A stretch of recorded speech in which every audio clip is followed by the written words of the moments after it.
It's our fight season! Woo!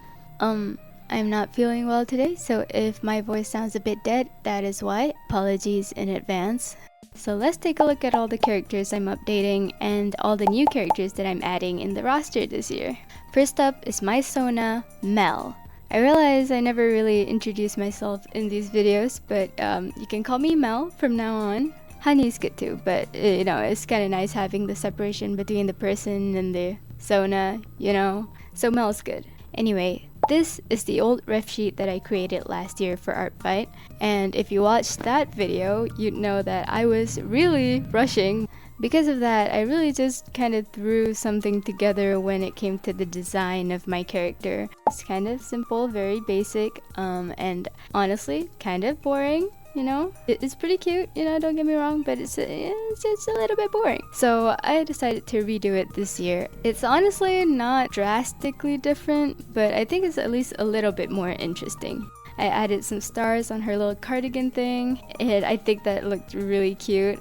I can't really explain it, but I just really like stars. I identify with the shape of a star. I think one of the biggest changes that I made to her was the hairstyle. I decided to have her ponytail come out from the side of her head rather than the back of it. I feel like it's so much easier to create an interesting silhouette that way. And I feel like artists can relate, but drawing characters with ponytails straight on is always a challenge for me. I also like the asymmetry of it. And the hair swirlies in front of her face has been given an upgrade as well. This PNG tuber model I'm using right now is what her hair swirlies used to look like, and not a huge fan of what it looks like. But after I made this chibi, I wanted this to be the default hair swirly shape that I had.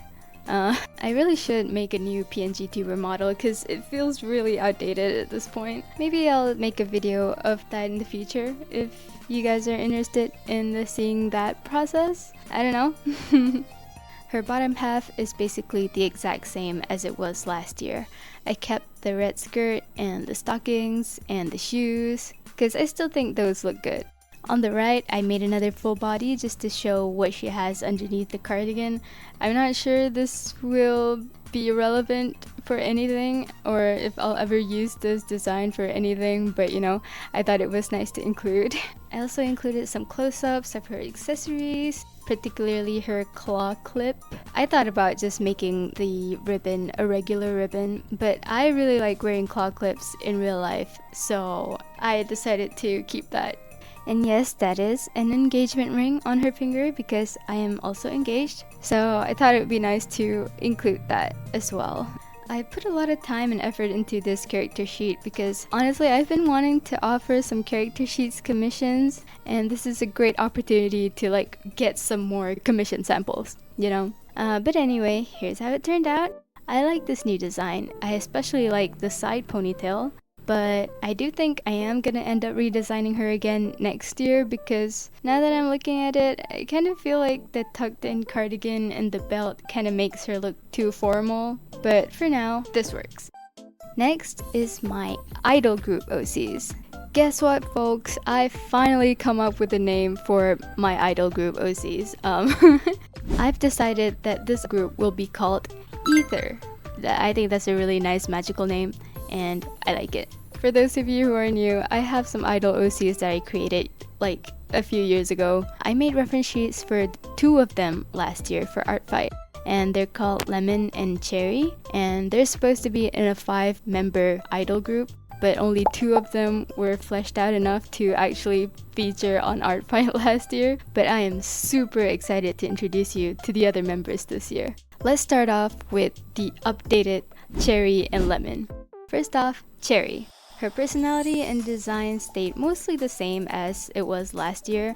She's a big dreamer. She's been a fan of idols her entire life and has always dreamt about being an idol herself. And she loves coming out with ideas for her own dream group or album concepts and stage directions, stuff like that. And she has just like sketchbooks full of ideas that she never really shows anybody, you know? But after joining Aether, she finds herself unable to voice any of these ideas that she has, even though she's like really overflowing with them, you know? And that's mostly because of her low self-esteem and inferiority complex. But I feel like I want her to develop throughout the story with the help of her group members and her own courage to face her fears. She'll eventually grow into a great idol in the future. And I feel like because she has so many ideas and so many interesting concepts in her mind, she would be a really good director too. But at this point, she's still very shy and awkward and kind of not confident in herself and her ideas to present them to the world. But once she gets over that, she'll kind of be a visionary director, you know? Steven Spielberg, who? I only know Cheri Spielberg. Sorry. So if you're a fan of Love Live, you may recognize that Cheri is definitely inspired by Hanayo. She's my favorite character from that series, and it definitely shows in Cheri. I just think it's so endearing watching like a timid and shy character just growing and coming into her own, you know? I love these girls so much. In terms of her design, I kept most of it the same as last year. I just updated it a bit to make the silhouette more interesting and to make the art a little bit better than last year's. Her style in terms of fashion is very comfy, kind of silly clothing, like soft girl with a little bit of whimsical touch. So the frog dungarees are very appropriate, I think. I do have each character's Pinterest board linked in their ARTFIGHT descriptions if you want to get some more inspiration and if you want to draw them in different clothing. Also, you've already been seeing it, but yes, I did also include their stage outfits this time. I'm very excited about it. In my head, these designs are for their debut song, which, you know, don't really know what it is, but the vibe of the concept is like night sky, stars, constellations, astrology, that whole vibe, you know? I love that kind of concept. So yeah, I wanted them to have matching dresses, but also not like 1-to-1 for each member. I wanted each of their stage outfit designs to look cohesive when they're all in a lineup, but also I want it to be different enough for each member to kind of show their personality, you know? Okay, anyway, I love Cheri so much. I could talk about her all day, but let's move on to the next one, which is Lemon. So Lemon has been a model throughout her teenage years. So, you know, not exactly a great environment to grow up in, but that experience really shaped her. It kind of forced her to mature a lot quicker. She's had to stand up for herself and stood her ground when she doesn't want to do something, even if that tends to backfire on her more times than not. Having faced those challenges at such a young age has made her grow thick skin and really solidified her self-assurance. Cheri was actually a fan of Lemon's during this time, and like, wow, look at her, she's like almost the same age as me, but she's like a model and had done all these things kind of thing, you know? And the fruit themed stage name, I feel like that was also inspired by Lemon. The names that I give them are stage names, by the way, but I haven't really come up with their actual names yet, so I'm just gonna be referring to them with their stage names. Anyway, when she's in Aether, Lemon is kind of like the unwilling mom of the group. She's the one having to get everyone's crazy ideas back into reality. She's the one who's always concerned about the logistics and the timelines and stuff like that. The other members like to give her a hard time for being the party pooper, but without her, nothing can ever really get done. Lemon is quite blunt with her words just because she's trying to get to the point and she doesn't really bother sugarcoating anything. So there's definitely been times where Lemon made Cheri cry because of how blunt she is, and Cheri, being like a sensitive little bean, just kind of bursts into tears. Lemon genuinely didn't want to be mean, but you know, she's just kind of blunt like that, and some people just can't handle that. Over time though, I do imagine that they will grow parallel to each other. Like Lemon will realize that, hey, maybe being blunt isn't always good for every situation. And Cheri will realize that just because Lemon says things really bluntly and without sugarcoating anything, it doesn't mean that she hates her. You know? I really like this dynamic a lot, and I do ship them. Last year on ARTFIGHT, I did say that they were a couple in their bios. Their ship name is Cherry Lemonade, by the way. I think that was cute. But honestly, I don't know if I want to make that canon as of yet at this part of the story in my mind. I just don't want them to be defined by their relationship, you know what I mean? I just kind of want them to exist separately as of right now. But yeah, I do ship them together. Feel free to draw them as a couple if you like, or really any of these girls together if you so desire. Anyway, design-wise, I changed her clothes quite a bit from last year. I wanted her style to be more like put together, more smart casual-ish. Like I wanted the sleek, clean lines, but also very feminine, you know? She's someone who takes care of her looks a lot, and she takes pride in dressing really nice and really put together. Next is Nova, the leader of Aether. She's like Red Bull personified. Always high energy, can never stay still, she's an absolute riot to be around. She has the charisma of like a cult leader or something. It's not a great comparison, but hear me out. I mean to say that she has the kind of confidence in her speech that can convince you of anything she wants you to believe in. She's the type of friend that yells at you about how great you are, and she has the power to make you believe it too. She absolutely thrives in front of crowds. You know those performers who hype up a crowd and yell stuff like, "Make some noise!" Yeah, that's her. She has a lot of big dreams, and she has the confidence to pursue them, even if that confidence is sometimes kind of unwarranted, let's just be honest. But one thing about her is she works hard to achieve her goals, no matter what. But sometimes that can kind of blind her to the effects that it has on other people around her. As the leader, she's great at pushing everyone in the group to be the best that they can be. But, you know, sometimes she pushes a bit too hard, and things don't go very well for them. Lemon is constantly having to reel her in and make her focus on what's actually possible rather than chasing something that's way out of their reach. But I think underneath her bravado, she's just looking to be loved and appreciated, not just as a performer but also as a person. I love her. I think she balances out both Lemon and Cheri really well. She's like the gas pedal to Lemon's brakes, and they definitely butt heads a lot, but also have mutual respect for each other. Oh, and also, they're roommates. The other three characters share a different room together. And for Cheri, I feel like Nova really encourages her to come out of her shell and will always ask for her opinion directly. So yeah, I think Nova definitely plays a big part in Cheri finding confidence in herself. As for Nova's design, I wanted her to be quite a sporty and active character, so I made sure that her body shows that. She's not muscular or anything, but she's definitely toned. Yeah, she's a gym rat for sure. Her style is a bit more masculine than the rest of them. Not straight up like tomboy style, but think like hot biker girl or grunge aesthetics. But of course, being an idol, she's also not afraid to go outside of her comfort zone, especially if it's for like a specific song concept or something like that. I really like her scene-ish hairstyle too. I like to think that she had a scene phase in high school and just kept the hair because it looks cool. Next up, Sonee. Oh my god, this girl. She is loud, she is proud, and she is out. I couldn't think of another rhyme, but also happy Pride Month.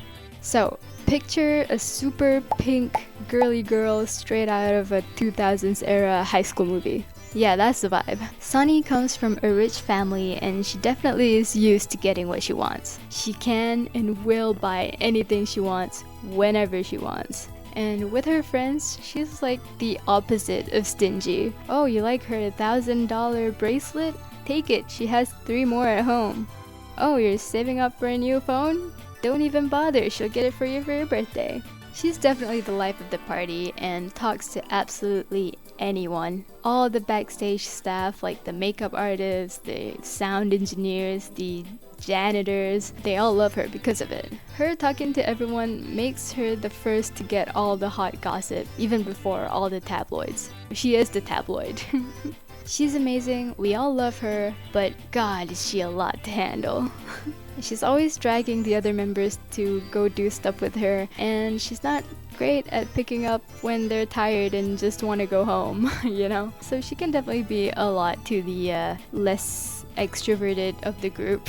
Let's just say. Oh, and also, she's a cosplayer. I imagine she's already had a bit of a following online before debuting in Aether, just from her cosplay work online. Because of this experience though, she's quite skilled at making the costumes and stuff. So all the outfits the group uses for their music videos or stage performances, I think they're all made by her, or at least altered by her.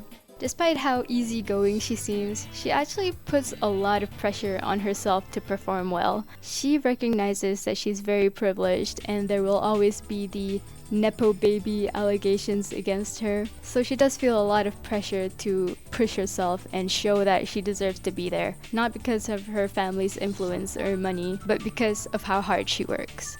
As for her design, when I first drew her like 5-6 years ago, she had pink hair, but I realized that I wanted her wardrobe to be the pinkest thing you've ever seen, so I decided to make it a different color just so that she's not all pink.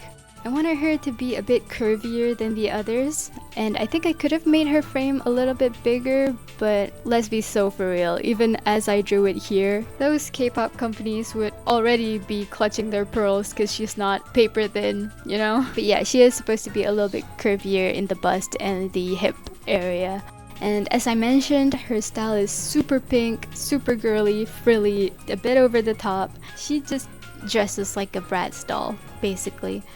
So the last one is Lyla. Lyla's quiet, mysterious, and kind of intimidating. She likes to speak in vague, metaphorical terms. They sound very poetic, but also leaves you wondering like, what the fuck does she mean by that? Like, for example, she'll say shit like, "The moon only wanes when the stars are hidden behind clouds." or like, "Every person you meet has once been a stranger." you know, some quasi-deep shit like that. Sometimes she does actually have something very deep to say, and that's just how she expresses her ideas. But other times, she just likes messing with people. She really takes a lot of joy in leaving people confused and bewildered. I feel like Lyla definitely has a dry sense of humor. If you're not used to it, it can be almost impossible to tell if she's joking or not. As you can tell, she's very abstract, very artistic.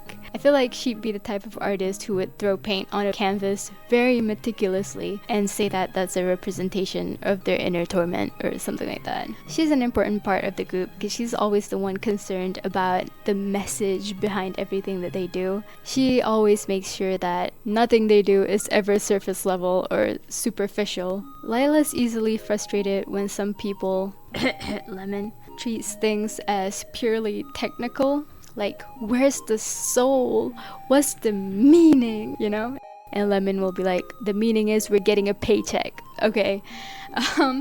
She's definitely the tortured artist type. Like, she's always her own harshest critic and never truly feels satisfied with whatever she does. And she sets unrealistically high standards for herself. I think this is a very relatable struggle for artists. I think Lyla is a really fun addition to the group. I can imagine a lot of funny scenarios where she's saying something cryptic and then Nova's there just nodding along like, "Oh yeah, totally. I totally understand what you're saying right now, And Lemon is there like, "What the fuck are you talking about?" I also love the idea of Sonee being the one who can understand Lyla the most and acts like a kind of translator for her cryptic messages. and the others are like, how the hell did you get that from whatever she just said? As for Lyla's design, I wanted her to have a little bit of the witchy vibes, also like astrology girly vibes. So think dark colors, weird patterns, and unconventional silhouettes, stuff like that. It's hard to put it to words, but you know those people in Harajuku fashion photography that wear super outlandish outfits that somehow just work? Yeah, that's the vibe. I also wanted to capture her quote-unquote unconventional style with her hair as well, and I'm quite happy with how it looks like. Oh, and I don't know if you've noticed, but for each of their reference sheets, I included a bust of them at a fan sign, and for each of those, I gave them an alternate hairstyle, and you guys can definitely play around with their hairstyles and clothes. I think that's super fun. Oh, and if you're wondering, I have not seen K-pop Demon Hunters, so if there's any similarities between these girls and that movie, it was not inspired by that because I haven't watched it. I really want to watch it though. I'll probably do that soon.